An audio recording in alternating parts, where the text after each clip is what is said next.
Le son déchira la symphonie feutrée du luxe.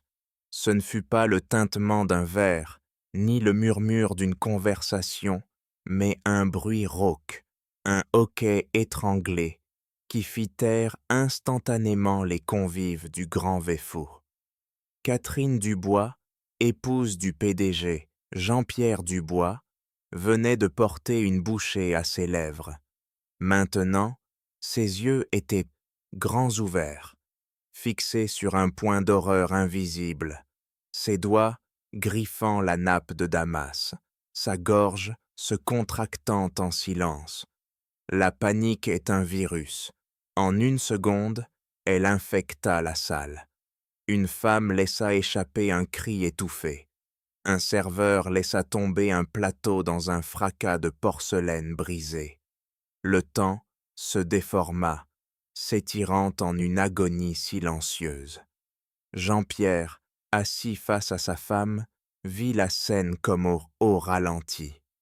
La peur, une sensation étrangère et vulgaire, lui serra les entrailles. C'était une peur égoïste. La peur non pas de perdre sa femme, mais de perdre le contrôle, ici, au milieu de son monde, sous le regard de ses pairs. Sa soirée parfaite, son image parfaite. Tout était en train de se souiller. La peur se mua rapidement en une rage froide. Une rage contre cette intrusion du chaos dans sa vie parfaitement ordonnée. Il se leva, impuissant, ne sachant que faire. C'est à cet instant précis qu'une silhouette se détacha de l'ombre des cuisines. Aïcha Diallo. Elle ne courait pas, elle avançait d'un pas rapide et mesuré. Dans le tourbillon de panique générale, elle était un point de calme absolu. Son visage était concentré. Ses yeux ne voyaient pas le statut des invités, ni le luxe du décor. Ils lisaient les signes cliniques d'une asphyxie imminente. Elle se dirigea droit vers la table des Dubois. « Laissez-moi passer, je peux aider. » Sa voix était basse, mais chargée d'une autorité qui n'avait rien à voir avec son tablier usé. Jean-Pierre se tourna vers elle. Le spectacle de cette femme de l'ombre, cette plongeuse, osant pénétrer son cercle de lumière au moment de sa plus grande vulnérabilité, fit exploser sa rage contenue. Il ne vit pas une aide, il vit une insulte, une contamination. « Disparaissez !» Sa voix claqua, sèche et méprisante. Il ne cria pas, il poignarda avec les mots. Il fit un pas, barrant physiquement le chemin à Aïcha, son corps devenant un rempart entre elle et sa femme qui suffoquait. « Retournez à vos casseroles. Votre place n'est pas ici. Ce n'est pas un spectacle pour les gens comme vous. » L'insulte était totale, publique, une exécution sommaire de la dignité d'Aïcha. Mais le véritable enjeu était plus grand. En voulant protéger son orgueil, Jean-Pierre venait de construire un mur qui, chaque seconde, rapprochait un peu plus sa propre femme de la mort. Les mots de Jean-Pierre restèrent en suspendus dans l'air, toxiques et impuissants. Aïcha ne les entendit même pas. Son esprit était déjà ailleurs, dans un espace de concentration absolue, où les insultes et les hiérarchies sociales n'existaient plus. Seul le problème existait, un corps humain en détresse. Son regard ne vacilla pas, sa mâchoire se serra, un muscle tressaillant sous sa peau. Elle fit un pas en avant. Jean-Pierre, campé sur ses positions, ne s'attendait pas à une telle défiance.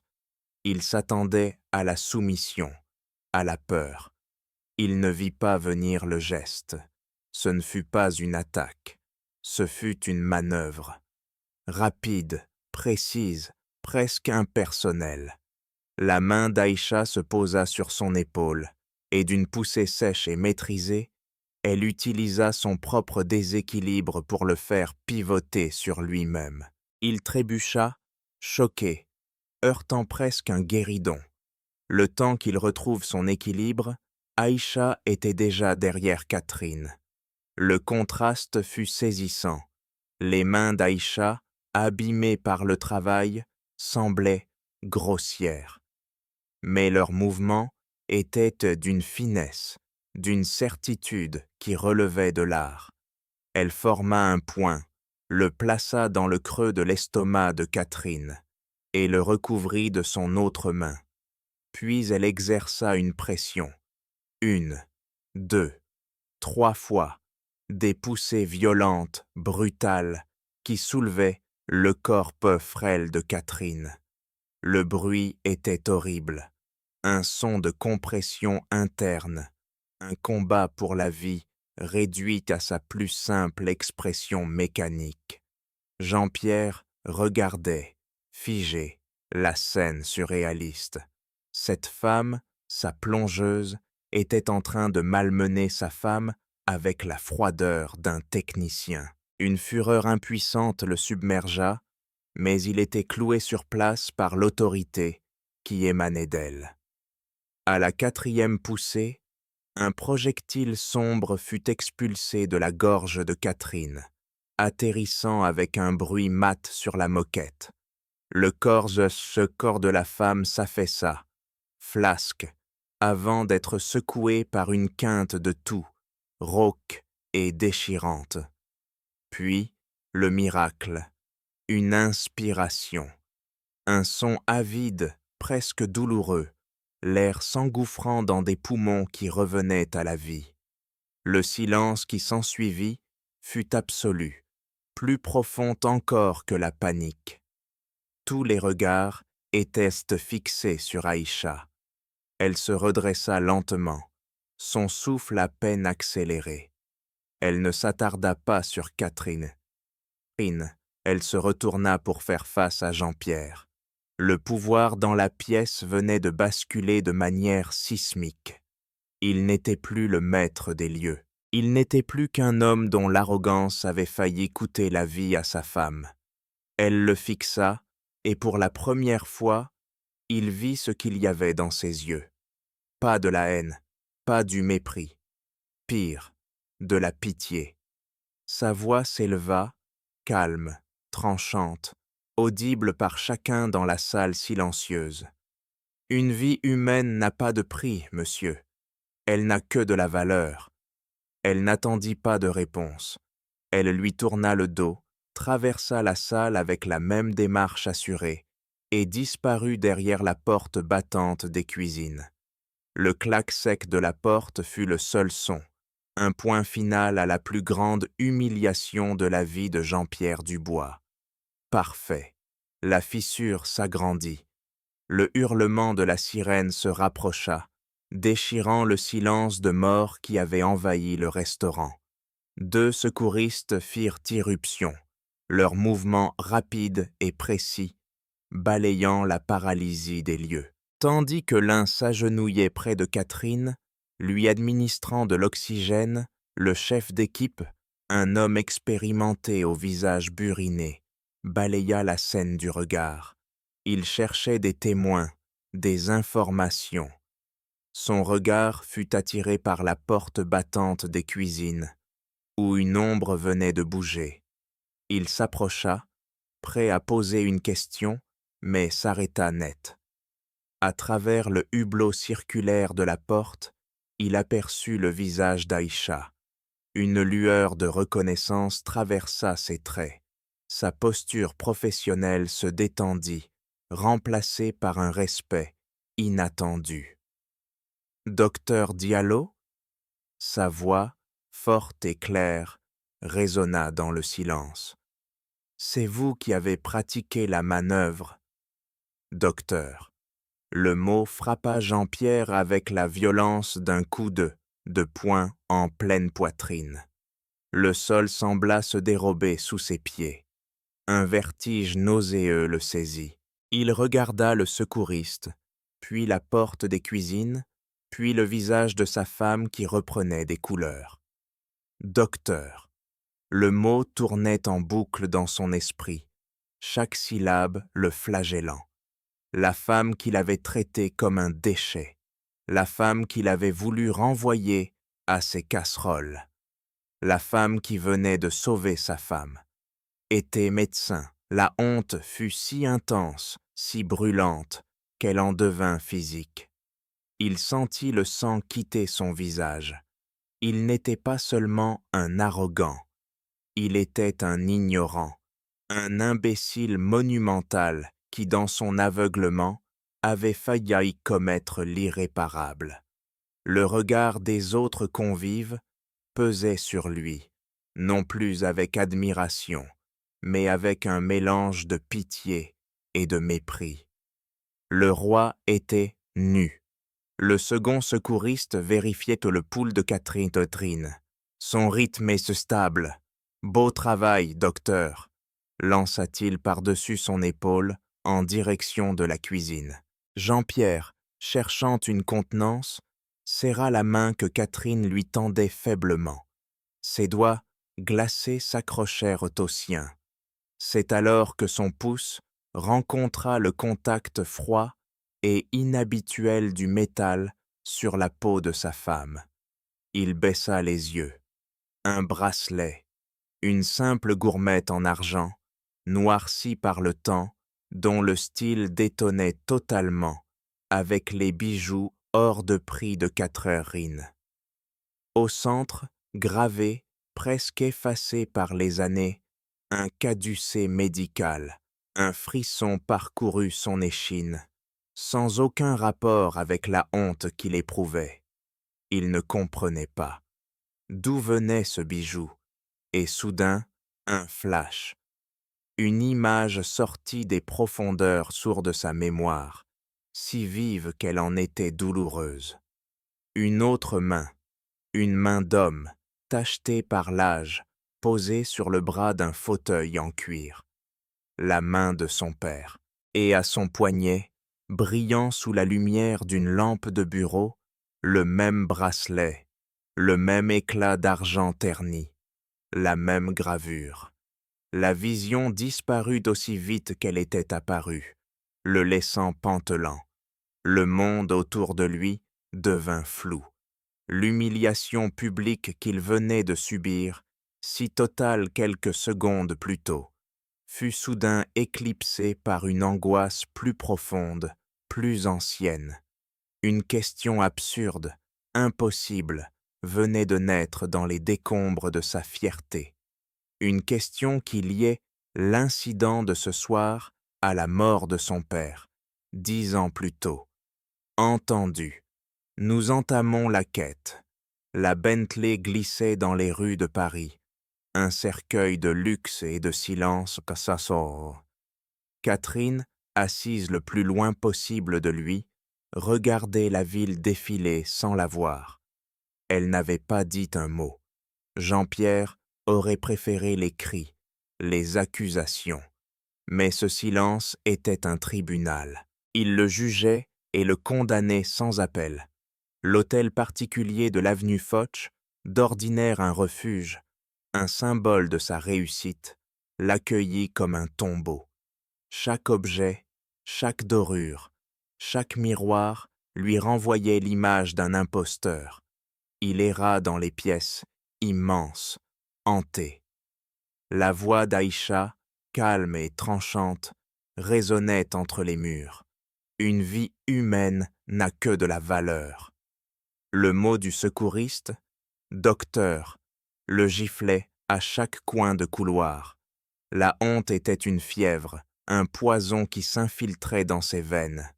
Il essaya de travailler, mais les chiffres sur ses écrans n'avaient plus de sens. Il se versa un cognac, mais l'alcool avait un goût de cendre. Son monde, bâti sur la certitude de sa propre supériorité, s'était effondré. Il n'était plus le maître de l'univers, il était l'architecte de sa propre humiliation. Au milieu de la nuit, il comprit. Rester dans ce palais vide ne ferait qu'aggraver sa maladie. Il n'y avait qu'un seul remède, Un seul antidote possible, la retrouver. Ce n'était plus une option, c'était une compulsion, la seule action qui pouvait le sauver de lui-même. Sa quête commença par l'échec. Au Grand Véfour, le directeur lui apprit qu'Aïcha Diallo avait démissionné par téléphone, sans laisser d'adresse. Une évaporation totale. Jean-Pierre mobilisa alors son armée personnelle. Assistant, contact, détective privé. Mais il se heurta à un mur invisible. Dans les communautés soudées des quartiers populaires de Paris, un homme riche qui pose trop de questions est une menace. Les portes se fermaient, les sourires devenaient méfiants, les mémoires devenaient courtes. Alors, il y alla lui-même.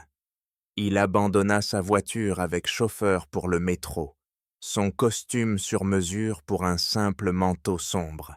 Il plongea dans le Paris qu'il avait toujours méprisé, les rues de Château-Rouge, le marché de Belleville. Un monde vibrant, coloré, bruyant, dont il ne connaissait ni les codes ni la langue. Il montrait la photo d'Aïcha, mais son malaise, son impatience d'homme habitué à tout obtenir immédiatement, le trahissait. On le regardait comme une curiosité, un extraterrestre. Pendant des jours, il marcha, perdit son chemin, essuya des refus polis et des regards hostiles. Chaque échec le dépouillait un peu plus de son ancienne peau. L'arrogance laissait place à la frustration, puis la frustration à une forme étrange d'humilité. Lui, Jean-Pierre Dubois, qui pouvait faire et défaire des carrières d'os d'un claquement de doigts, était incapable de trouver une femme dont il n'avait même pas remarqué l'existence une semaine plus tôt. La recherche devenait une obsession, un pèlerinage. Il ne savait pas ce qu'il lui dirait s'il la trouvait, mais il savait qu'il ne pouvait pas arrêter de chercher, car en la cherchant, elle, c'était un peu de sa propre humanité perdue qu'il espérait retrouver. Coupe franche. Loin des errances pas de Jean-Pierre, dans une ruelle anonyme de Belleville, une porte sans nom s'ouvre sur un autre monde. Il n'y a pas de marbre ici, seulement du lino usé. Pas de silence feutré, mais une toux sèche, le pleur d'un enfant et le murmure de conversation en une dizaine de langues. C'est une clinique de fortune, un refuge pour ceux que la République a oubliés. La lumière bleufarde d'un néon qui grésille illumine une salle d'attente bondée, une mosaïque de visages fatigués venus d'Afrique, d'Asie, d'Europe de l'Est. Au centre de ce royaume de l'ombre se tient sa reine incontestée, Aïcha Diallo. L'incident du Grand Véfour semble s'être produit dans une autre vie, sur une autre planète. Il n'a laissé aucune trace visible sur elle. Il n'y a pas de place pour le ressentiment ou l'apitoiement ici. Chaque minute est un combat. Elle n'est pas la victime d'une humiliation.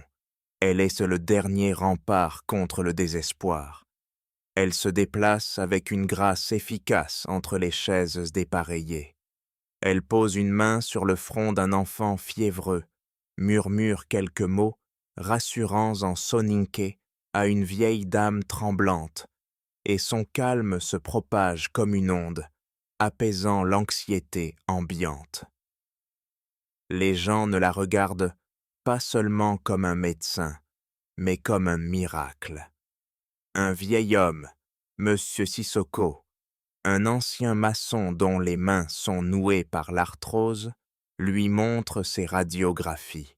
Un hôpital public lui a donné un rendez-vous avec un spécialiste dans 6 mois. D'ici là, la douleur est sa seule compagne. Aïcha examine les clichés avec une attention intense. Elle ne se contente pas de regarder les os, elle regarde l'homme, elle l'écoute. Elle écoute l'histoire de ses douleurs, mais aussi celle de sa solitude dans une chambre de bonne.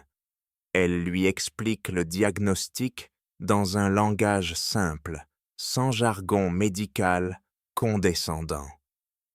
Elle ne peut pas lui offrir une opération, mais elle lui donne autre chose. Elle lui prépare une attelle improvisée pour soulager sa main. Elle lui donne des anti-inflammatoires, récupérés d'un lot d'échantillons, sur le point d'expirer. Et surtout, elle lui redonne un peu de temps et de dignité. Plus tard, dans sa petite pharmacie de fortune, elle fait l'inventaire. Les étagères sont à moitié vides. Chaque boîte de médicaments est un trésor. Chaque bandage est compté. Une lueur de frustration passe dans ses yeux. La colère qu'elle n'a pas montrée face à Jean-Pierre, elle la ressent ici, face à ce manque, face à ce système qui laisse pourrir des vies en marge. C'est une colère froide, une colère qui est le carburant de son action. Elle n'attend pas d'excuses, elle n'attend pas de sauveur, elle est trop occupée à être le sauveur des autres. Jean-Pierre la cherche dans un monde de souvenirs et de culpabilité. Mais Aïcha, elle, est fermement ancrée dans le présent, menant une guerre silencieuse, une personne à la fois, avec pour seules armes son savoir, sa compassion et une volonté de faire.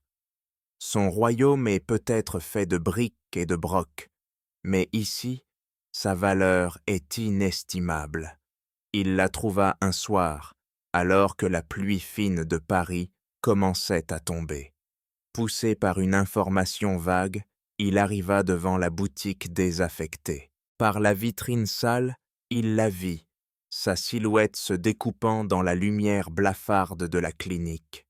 Il resta là, sous la pluie, incapable de franchir le seuil, un homme regardant un autre univers à travers une vitre.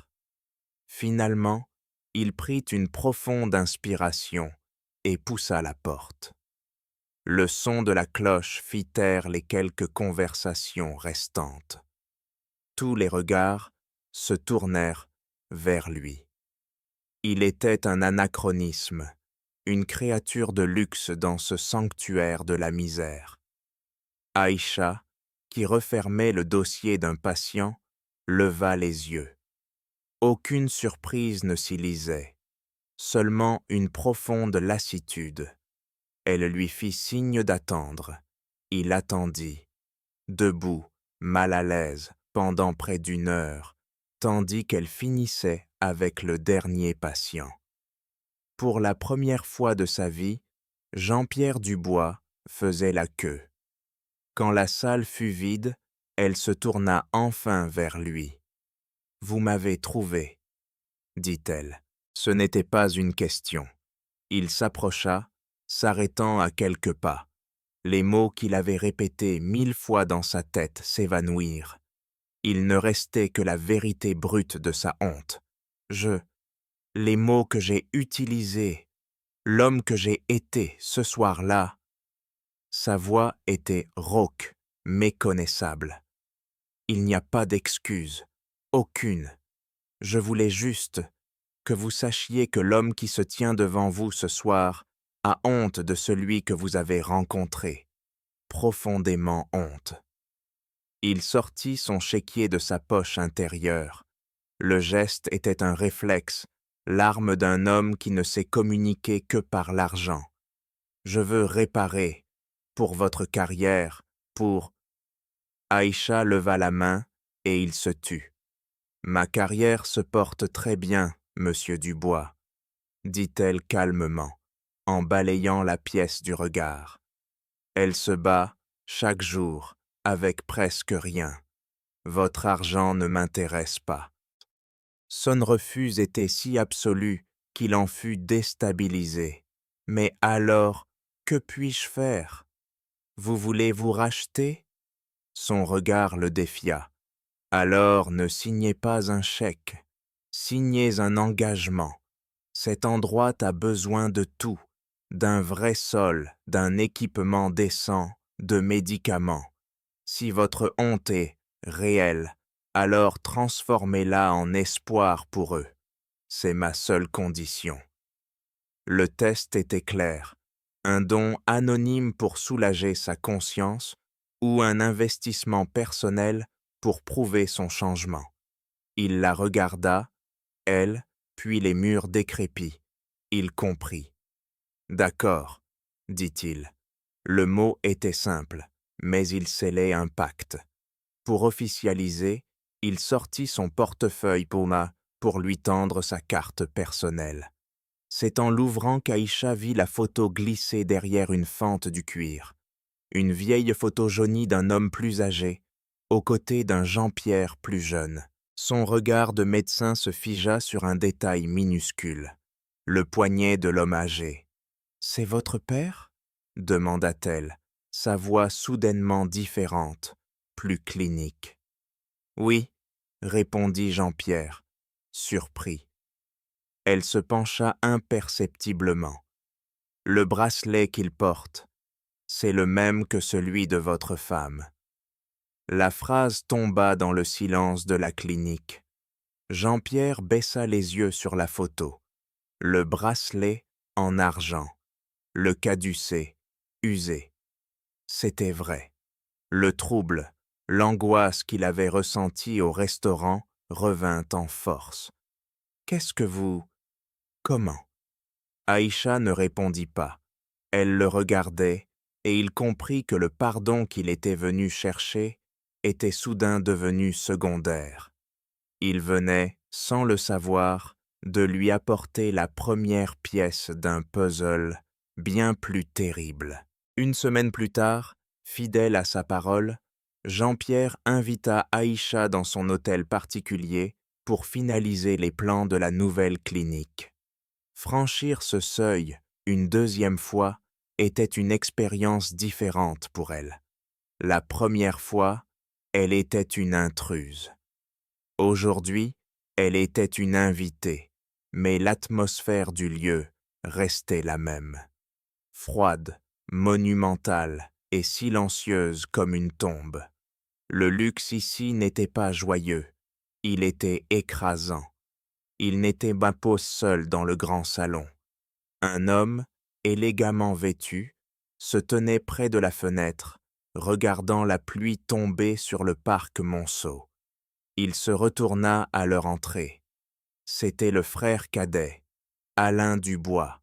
Si Jean-Pierre portait encore les stigmates de sa récente épreuve, Alain, lui, était l'image même de la perfection. Un sourire charmeur, des yeux vifs, une confiance en soi qui confinait à l'arrogance. « Docteur Diallo, enfin !» dit-il d'une voix chaleureuse en s'avançant. « Je suis Alain, mon frère m'a tout raconté de votre projet. Admirable. » C'est bon de voir Jean-Pierre canaliser ses impulsions dans quelque chose de constructif. La phrase était un chef-d'œuvre de condescendance déguisé en compliment. Il positionnait Aïcha comme la gardienne d'un frère aîné devenu instable. Jean-Pierre, trop obsédé par le mystère pour remarquer la nuance, alla droit au but. Il sortit la photo de son père de son portefeuille et la posa sur la table. « Alain, je t'ai demandé de chercher des informations sur ce bracelet. » Le sourire d'Alain se crispa. Un changement infime, presque invisible, mais Aïcha le vit. Un voile glacial passa sur son regard avant d'être immédiatement chassé. « Encore cette histoire ?» dit-il avec une lassitude amusée. « Je t'ai déjà dit, c'est une vieille babiole de mère que Catherine a dû retrouver. Il n'y a pas de mystère, tu te laisses emporter. » Il est identique, Alain, le même. Et le bijoutier a dit qu'il en avait fait 2, sur ordre du Thor Renaud, pour mère et père. Le nom du médecin fit tressaillir Alain. Il se servit un verre d'eau, un geste lent pour masquer son trouble. Renaud, Ce vieil incompétent, père aurait dû le congédier bien avant. Écoute, Jean-Pierre, je comprends que tu aies aussi été secoué, mais tu es en train de construire une conspiration à partir de rien. Laisse-le passer où il est. Aïcha, qui était restée silencieuse, prit la parole. Sa voix était douce, mais sa question était aussi acérée qu'un scalpel. C'était un bracelet d'alerte pour quelle pathologie? Alain se tourna vers elle, abandonnant toute trace de son charme. Son regard était dur, hostile. Il la voyait pour ce qu'elle était, la source de cette nouvelle complication, le grain de sable dans l'engrenage bien huilé de sa vie. « Et en quoi cela vous regarde-t-il, docteur ?» siffla-t-il.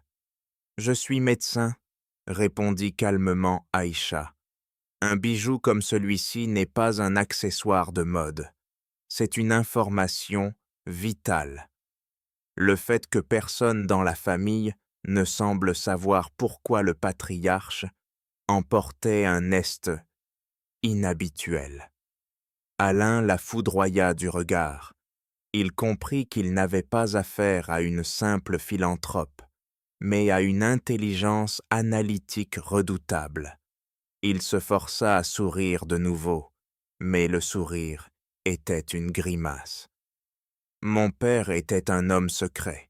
Maintenant, si vous voulez bien m'excuser, j'ai des affaires plus urgentes à traiter que ces chasses aux fantômes. » Il quitta la pièce, laissant derrière lui une tension palpable. Jean-Pierre et Aïcha ne se dirent rien, mais un pacte silencieux venait d'être renforcé. Ils avaient vu la même chose. Derrière le sourire d'Alain, il y avait un homme aux abois, un homme qui avait peur de la vérité. Le silence qu'Alain laissa derrière lui n'était pas vide, il était lourd de non-dits, vibrant de mensonges. Jean-Pierre se tourna vers Aïcha, son visage n'exprimant plus le deuil, mais une fureur froide et déterminée. L'image de son frère, si lisse et confiant, était devenue celle d'un ennemi. « Il cache quelque chose, » dit-il, sa voix basse et dure. « Aidez-moi à le trouver. » Ce fut le début d'une alliance improbable. Le PDG et la médecin des sans-abri, unis contre un ennemi commun. Jean-Pierre déchaîna la puissance de son organisation, finit les errances solitaires dans les rues de Paris. Désormais, c'était une opération chirurgicale. Il voulait tout savoir sur le docteur Renaud, en moins de 24 heures. Le rapport tomba, plus alarmant encore que prévu. Le docteur Renaud avait vendu son cabinet et quitté Paris dans la semaine qui avait suivi la mort de son père. Une retraite précipitée, une fuite. Pendant ce temps, Aïcha avait exigé l'accès à une pièce que personne n'avait ouverte depuis des années, la salle des archives familiales. C'était une petite pièce sans fenêtre au sous-sol du manoir, remplie de boîtes en carton empilées jusqu'au plafond, sentant la poussière et le temps arrêtés. Pendant des heures, ils travaillèrent côte à côte sous la lumière crue d'une ampoule nue. Jean-Pierre, au téléphone, aboyait des ordres, traquant les flux financiers de sa propre famille. Aïcha, elle, était plongée dans le silence des documents. Elle lisait les dossiers médicaux de son père avec une concentration absolue, ses doigts effleurant les pages jaunies, comme si elle pouvait sentir la vérité à travers le papier. Soudain, elle s'arrêta. « Jean-Pierre !» Il leva les yeux. Elle lui tendit 2 documents. Le premier était le rapport d'autopsie officiel.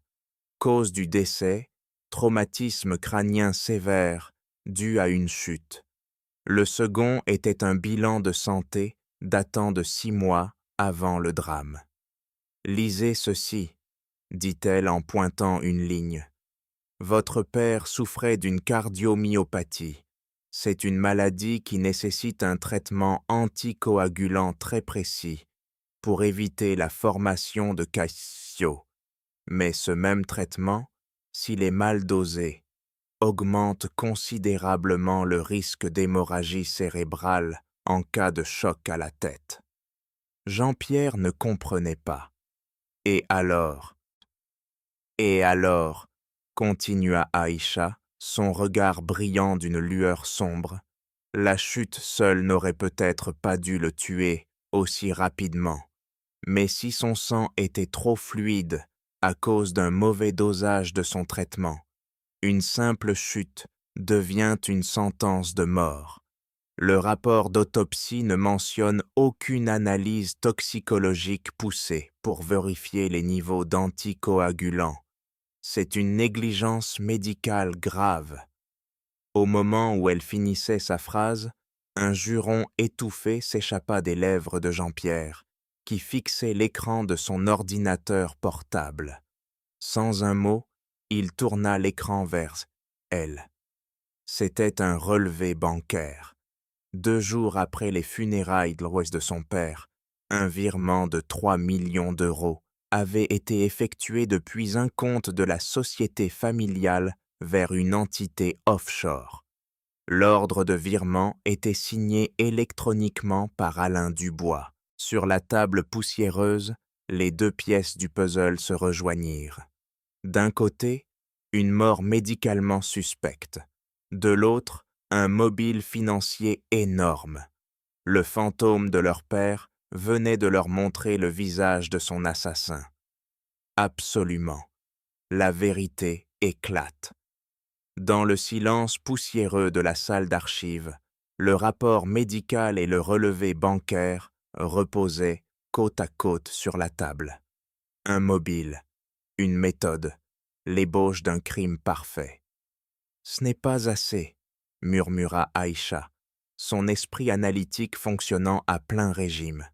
Un avocat dirait que c'est une coïncidence tragique et une transaction commerciale. Il nous manque le lien, il nous manque la preuve de l'intention. « Que voulez-vous dire ?» demanda Jean-Pierre, sa voix encore étranglée par l'horreur de la découverte. « Je veux dire, qui tenait le verre d'eau? Qui a donné les pilules à votre père ce matin-là? Il nous faut retrouver l'infirmière. » Hélène. La chasse reprit, mais cette fois, elle était ciblée, frénétique. Jean-Pierre mit ses meilleurs limiers sur l'affaire. La piste d'Hélène était froide, vieille de 10 ans.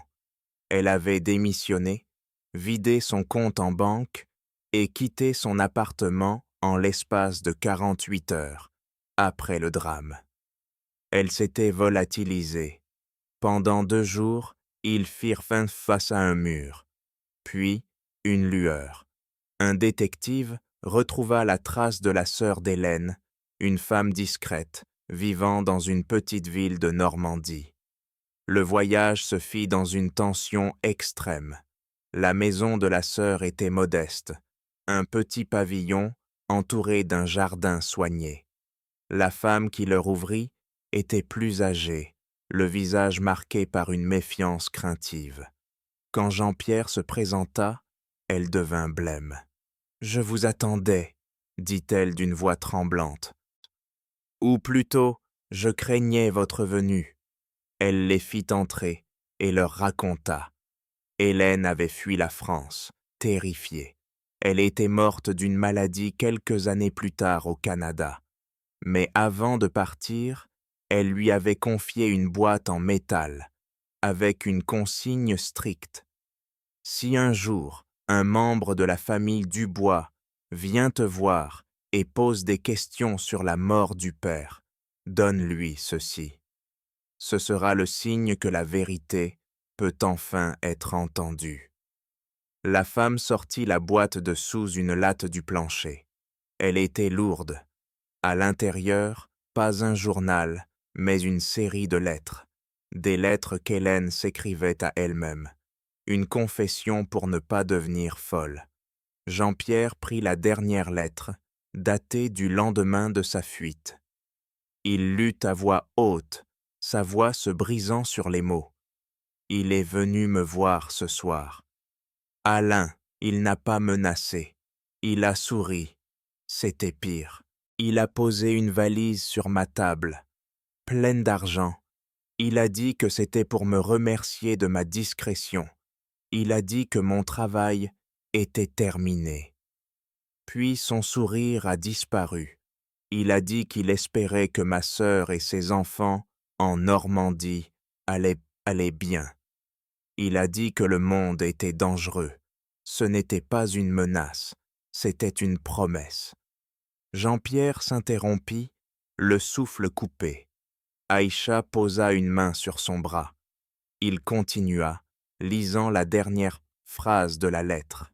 « Je pars, parce qu'il m'a payé pour me taire sur ce que je l'ai vu faire. J'ai vu son calme quand le moniteur cardiaque s'est affolé. J'ai vu ses mains remplacer le flacon de pilule la veille. Je sais que ce n'est pas la chute qui a tué M. Dubois. C'est son fils. » La lettre tomba des mains de Jean-Pierre. Le cri de la tombe n'était plus un soupçon. C'était une confession écrite avec l'encre de la peur. La vérité était là, absolue, monstrueuse. Le fantôme de son père venait, à travers la main d'une infirmière morte, de désigner son assassin. D'accord. La confrontation est inévitable. Le retour de Normandie se fit dans un silence de plomb, uniquement troublé par le bruit de la pluie contre les vitres de la voiture. Jean-Pierre tenait la boîte contenant les lettres d'Hélène, comme s'il s'agissait d'une urne funéraire. La certitude avait anéanti sa rage, ne laissant qu'un désert de chagrin et d'horreur. Il était brisé. De retour dans l'appartement parisien, Aïcha rompit le silence. Sa voix était calme, mais tendue par l'urgence. « Ces lettres sont une confession, Jean-Pierre, mais Alain dira qu'elles ont été écrites par une femme instable, une maîtresse et conduite n'importe quoi. Il nous manque la preuve physique, l'arme du crime. » « Il n'y a plus rien, » murmura Jean-Pierre, le regard perdu. « Tout a été jeté il y a 10 ans. »« Non, » répliqua Aïcha avec une conviction absolue. « Un homme comme votre frère, un narcissique qui se croit plus intelligent que le reste du monde, ne jette pas son trophée. Il l'a gardé, les flacons de pilules, le vrai et le faux. Il les a conservés quelque part, comme un souvenir de sa victoire. J'en suis certaine. » Elle vit dans les yeux de Jean-Pierre qu'il était incapable d'agir, noyé dans sa douleur. Elle prit alors sa décision. Cette nuit-là, elle y retournerait seule. La demeure Dubois était une bête endormie sous la pluie battante. Aïcha se glissa à l'intérieur, le cœur battant, chaque craquement du parquet résonnant comme un coup de feu dans le silence oppressant. Elle alla directement au bureau du père. Elle savait que c'était là. C'était le cœur du pouvoir d'Alain, le trône qu'il avait usurpé. Elle commença à chercher, ses gestes rapides et précis dans la pénombre. Elle sentait un regard sur elle, mais mit cela sur le compte de la tension. Alors qu'elle passait la main derrière une rangée de livres, elle entendit une voix douce et venimeuse s'élever de l'obscurité. « Je peux vous aider à chercher, docteur. » Alain était assis dans un fauteuil, un verre à la main, presque invisible dans le noir. Il n'avait pas l'air surpris. Il l'attendait. La loyauté de l'infirmière était touchante, n'est-ce pas? Continua-t-il sur un ton de conversation légère. J'ai toujours su que ce petit journal était une bombe à retardement. Je suis presque déçu que vous ayez mis tant de temps à le trouver. Le masque était tombé. Il n'y avait plus de charme, plus de faux semblants, juste le visage nu du mal, calme et suffisant. Aïcha se redressa lentement, ne le quittant pas des yeux. C'est terminé, Alain. Il eut un petit rire. Vraiment, vous avez la parole d'une morte contre la mienne. Qui croira-t-on? Le PDG respecté ou la plongeuse immigrée qui a manipulé son frère aîné fragilisé? Il se leva. Non, docteur, ce n'est pas terminé. C'est maintenant que ça se termine. Vous êtes une variable imprévue, et j'ai horreur des imprévus. Il s'approcha, et pour la première fois, elle vit dans ses yeux l'absence totale d'âme. Il l'attrapa par le bras, sa poigne d'acier démentant son allure svelte. Il la força à sortir du bureau et la traîna vers la porte dérobée menant à la cave. « Vous vouliez tant explorer les secrètes de cette maison, » murmura-t-il à son oreille. « Je vais vous offrir une visite privée. » Il la jeta dans les ténèbres froides et humides. Avant qu'elle ait pu se retourner, la lourde porte en fer claqua avec une résonance de fin du monde. Le bruit du verrou qui coulisse fut le dernier son qu'elle entendit. Puis, le noir absolu, le silence d'un tombeau. Parfait. La course contre la montre commence. L'obscurité dans la cave était une chose vivante. Froide, totale, elle pressait contre Aïcha, menaçant de la noyer. La panique, une vague glacée, monta dans sa gorge. Elle la ravala. Un médecin ne panique pas.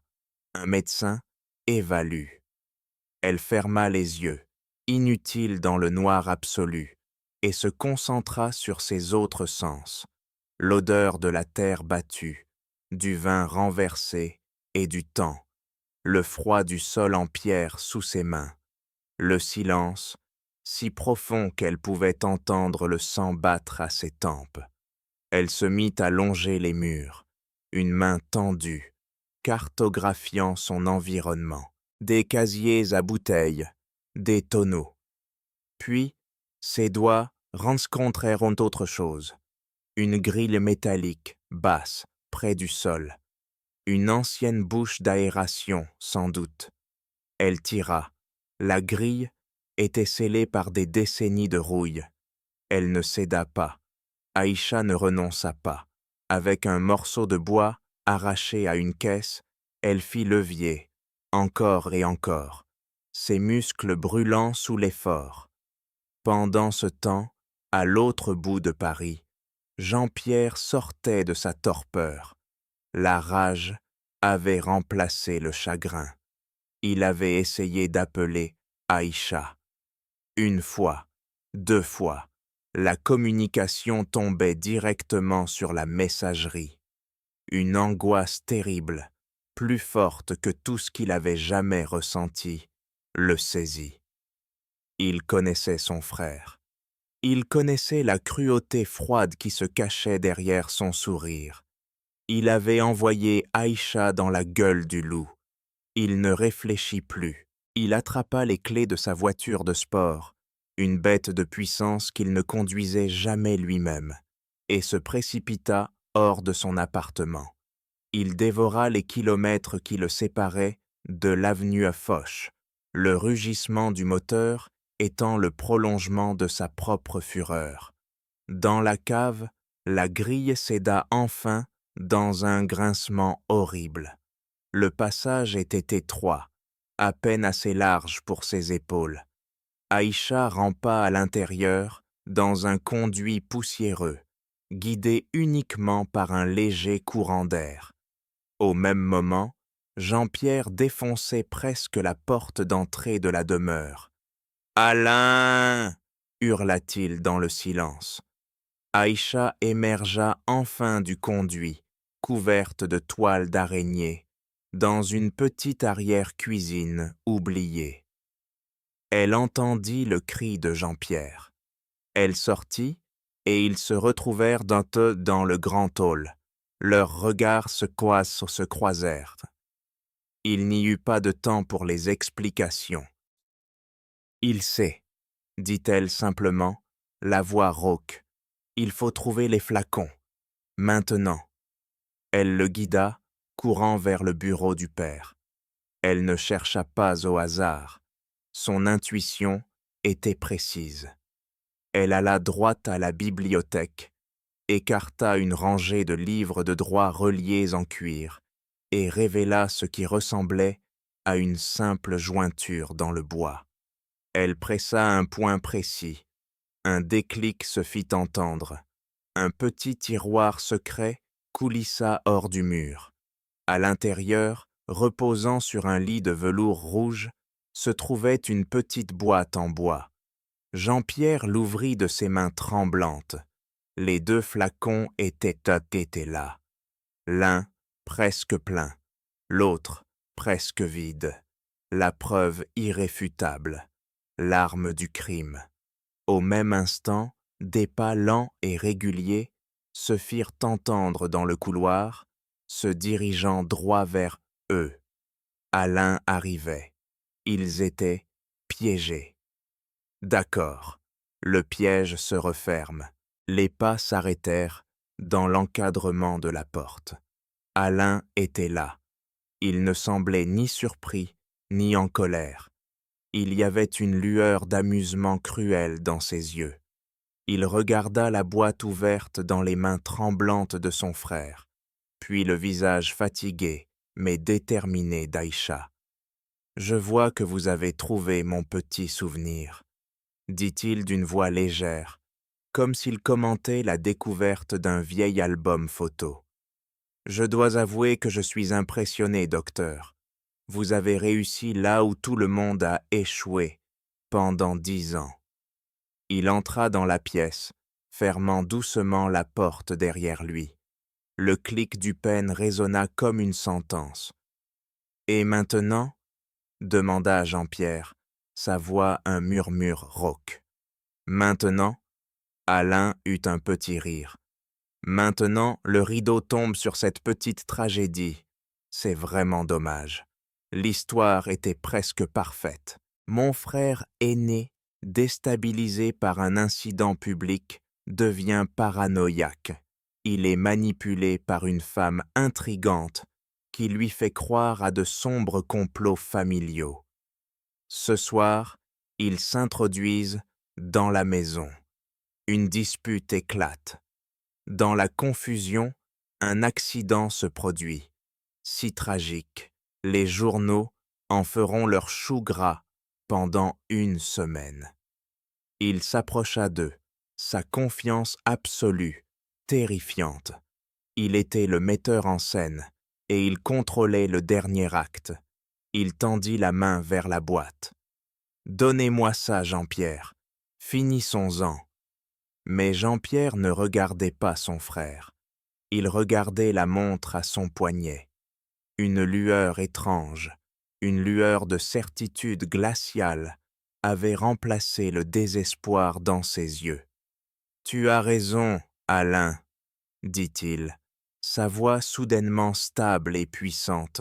« C'est une histoire tragique, et elle se termine, maintenant. » Alain fronça les sourcils, décontenancé par ce changement de ton.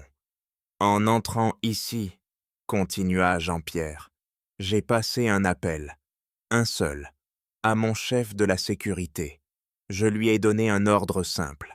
Si je ne le rappelais pas dans exactement 10 minutes, il devait transmettre un code d'urgence au plus haut niveau de la préfecture de police, avec l'ordre d'intervenir immédiatement à cette adresse pour une séquestration et une menace de mort. » Jean-Pierre leva lentement les yeux de sa montre et les planta dans ceux de son frère. « Le délai est passé. Alain, il y a 30 secondes. » Alain éclata de rire, un rire nerveux, dédaigneux. « Un bluff, pathétique. Tu n'as jamais eu ce genre de cran. » Il se jeta en avant pour arracher la boîte des mains de Jean-Pierre. À cet instant précis, la nuit explosa. Des gyrophares bleus et rouges balayèrent la pièce, projetant des ombres dansantes et grotesques sur les murs. Le hurlement de dizaines de sirènes, convergeant vers la maison, déchira le silence. Une vague sonore qui fit vibrer les fenêtres. Alain se figea, la main à mi-chemin. Il se tourna lentement vers la grande fenêtre du bureau. Son visage, baigné par la lumière stroboscopique des voitures postures de police, se décomposa. La confiance, l'arrogance, le contrôle, tout s'évapora, ne laissant qu'un masque blême de panique et d'incompréhension. Il n'était pas le chasseur, il était le gibier, et le piège venait de se refermer sur lui. D'accord, la justice. La porte du bureau vola en éclats. Des hommes en uniforme tactique, lourdement armés, envahirent la pièce, leurs mouvements précis et rapides. Des faisceaux de lampes torches balayèrent l'obscurité, se fixant sur le visage décomposé d'Alain. « Police, ne bougez plus !» L'ordre claqua, sec et sans appel. Alain ne bougea pas. Il était incapable de bouger. Le prédateur était devenu une statue de cire, fondant sous la chaleur implacable des lumières. Il regarda son frère, puis Aïcha, et dans ses yeux, il n'y avait plus de calcul, plus de mépris, seulement une haine pure, animale, la haine d'une bête piégée. Un commissaire divisionnaire, un vieil ami de la famille que Jean-Pierre avait contacté, entra dans la pièce. Son visage était dur, impénétrable. Il vit la boîte dans la main de Jean-Pierre. « C'est la preuve ?» demanda-t-il. Jean-Pierre hocha la tête et la lui tendit. L'échange fut solennel, un transfert de pouvoir. La vengeance personnelle laissait place à la justice de l'État. Deux policiers se saisirent d'Alain. Le cliquetis métallique des menottes qui se refermèrent sur ses poignets fut le son final de sa défaite. Alors qu'on l'emmenait, son regard croisa une dernière fois celui de son frère. Il ne dit rien, mais ce regard hurlait une promesse de damnation. Coupe franche. 3 mois plus tard, les gros titres des journaux tapissaient dans l'écran. L'affaire Dubois, le parricide de l'avenue Foch, le journal de l'infirmière, le témoignage qui a tout fait basculer. Alain Dubois, condamné à la réclusion criminelle à perpétuité. Le docteur Renaud, complice silencieux, écope de 5 ans de prison avec sursis. Le procès avait été rapide, brutal. Face aux preuves matérielles, les flacons, les lettres d'Hélène, les relevés bancaires, et aux témoignages accablants du docteur Renaud et du bijoutier, la défense d'Alain s'était effondrée. Le verdict fut sans pitié, à la mesure de la froideur du crime. La justice avait été rendue. Le nom Dubois, autrefois synonyme de pouvoir et de réussite, était désormais entaché par le scandale et le meurtre. Dans le grand salon de l'hôtel particulier, désormais silencieux et presque vide, Jean-Pierre et Aïcha lisaient les derniers articles sur une tablette. La guerre était finie, mais il n'y avait aucune célébration, aucune joie, seulement le poids écrasant de la vérité et le goût amer d'une victoire qui ressemblait à une défaite. Ils avaient gagné. Mais pour cela, Jean-Pierre avait dû livrer son propre frère à la justice et exposer la part la plus sombre de sa famille au monde entier. La conspiration était résolue, les coupables punis. Mais la blessure, elle, resterait béante pour toujours. La tempête était passée, laissant derrière elle un champ de ruines. Il fallait maintenant décider quoi reconstruire. D'accord, la reconstruction. Les semaines qui suivirent, Le verdict furent étranges, silencieuses. Jean-Pierre avait purgé le mal de sa maison, mais le vide laissé était immense. Il passait ses journées dans le grand salon, un roi déchu contemplant un royaume en cendres. La justice avait été rendue, mais la honte, elle, restait. La honte du crime de son frère et la honte de sa propre arrogance passée. Ce fut Aïcha qui le sortit de sa léthargie. Elle le trouva un soir, regardant par la fenêtre, le regard perdu. « Le procès est terminé, Jean-Pierre, » dit-elle doucement. « La justice a fait son travail, maintenant c'est à vous de faire le vôtre. »« Mon travail ?» répondit-il d'une voix lasse. « Je ne sais plus ce que c'est. »« Laver le nom de votre famille ne suffira pas, » continua-t-elle, son regard intense. « Un nom sali ne se nettoie pas, il se rachète.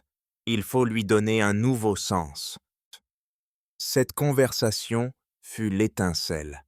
Une semaine plus tard, Jean-Pierre Dubois convoqua une conférence de presse. L'événement attira tous les médias de Paris. Ils s'attendaient à un communiqué glacial, une tentative de limiter les dégâts sur l'empire Dubois. Ils eurent tout autre chose. L'homme qui monta sur l'estrade n'était plus le titan arrogant qu'ils connaissaient. Il était plus mince, ses cheveux avaient grisonné aux tempes. Il y avait une gravité nouvelle dans ses yeux, une humilité qui en imposait plus que toute sa puissance passée. Il ne lut pas un discours, il parla avec son cœur. Il y a quelques mois, ma famille a été confrontée à une vérité monstrueuse. Commença-t-il, sa voix stable face au crépitement des flashs.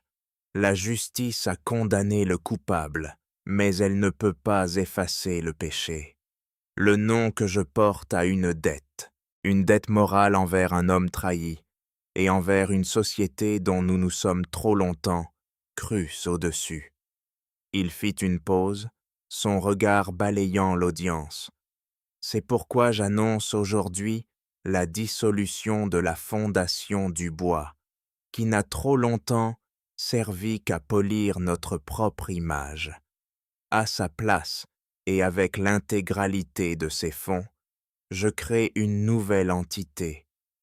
Elle portera le nom de Fondation Diallo Dubois. Un murmure parcourut la salle. Sa mission sera double, poursuivit-il. Premièrement, elle financera la création et le fonctionnement de cliniques modernes et gratuites dans les zones les plus défavorisées de France, là où le système de santé ne suffit plus. Deuxièmement, elle mettra en place un programme pour aider les médecins étrangers, diplômés et expérimentés, à obtenir l'équivalence de leur qualification pour qu'ils puissent exercer leur art en France, un talent que notre bureaucratie gâche trop souvent. Il se tourna vers le côté de la scène. Ce projet ne serait rien sans la personne qui m'a rappelé la valeur d'une vie humaine. J'ai l'honneur de vous présenter ma partenaire et codirectrice de la Fondation, le docteur Aïcha Diallo. Aïcha le rejoignit sur scène. Digne, calme, vêtue avec une simplicité élégante. Elle se tint à ses côtés, non pas derrière lui. Ils étaient égaux. Face aux caméras du monde entier, un homme brisé et une femme que le monde avait voulu briser se tenaient debout, ensemble. Ce n'était plus une histoire de vengeance ou de pardon. C'était le début d'un nouvel héritage, construit sur les ruines d'un mensonge. D'accord, voici la conclusion du voyage. 1 an plus tard, le soleil de Paris brille sur la façade de verre et de bois clair d'un bâtiment flambant, neuf, au cœur de Belleville. Au-dessus de l'entrée, des lettres en acier brossé forment les mots Clinique La Dignité, Fondation Diallo-Dubois. C'est le jour de l'inauguration. L'air n'est plus à la misère et à l'attente, mais à la fête et à l'espoir. Des enfants rient, une petite fanfare de quartier joue une musique joyeuse. À l'intérieur, le chaos est organisé, vibrant de vie. Aïcha, dans sa blouse blanche impeccable, n'est plus seule. Elle dirige une équipe de médecins et d'infirmières, dont plusieurs sont les premiers diplômés du programme d'équivalence de la Fondation. Son autorité est naturelle, bienveillante. Elle n'est plus une reine de l'ombre, mais une leader en pleine lumière. Un peu à l'écart, Jean-Pierre discute avec des responsables associatifs. Il ne se tient pas au centre, il facilite, il connecte, il écoute. L'homme qui ne savait que donner des ordres a appris à servir.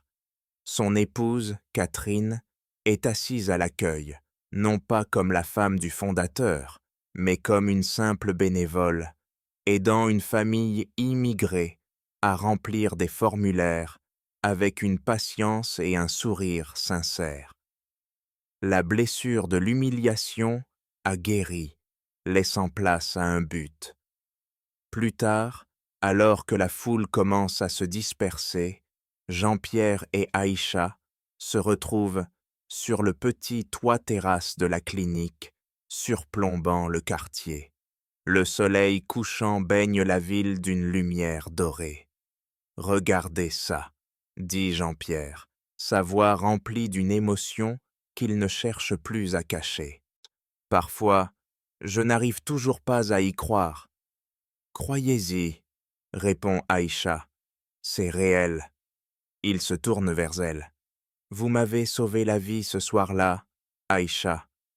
Pas seulement celle de Catherine, la mienne. » Elle secoue la tête, un léger sourire aux lèvres. « Non, Jean-Pierre, ce qui vous a sauvé, ce n'est pas moi, c'est ceci. » Elle désigne d'un geste le bâtiment et le quartier en contrebas. C'est le fait de construire quelque chose de plus grand que sa propre douleur, que sa propre honte. C'est la seule façon de guérir. Leurs regards se portent sur la sortie de la clinique. Une jeune mère, celle que nous avions vue avec son bébé fiévreux dans l'ancienne salle sordide, sort avec son enfant qui court maintenant, plein de vie. L'enfant se retourne et fait un signe de la main à Aïcha. La mère adresse à la doctoresse un sourire qui vaut tous les remerciements du monde. Aïcha leur rend leur signe de la main. Jean-Pierre regarde la scène et pour la première fois depuis la mort de son père, il sent un poids s'envoler de son cœur. La justice avait puni le crime, mais c'était l'espoir qui venait de le libérer. Ils restent là, en silence, regardant la ville s'illuminer. Deux mondes qui s'étaient heurtés dans la violence et le préjugé avaient fini par en créer un troisième, meilleur. L'histoire ne se terminait pas sur une vengeance, mais sur une promesse. La promesse que même dans les ruines, les plus sombres, on peut toujours choisir de rebâtir.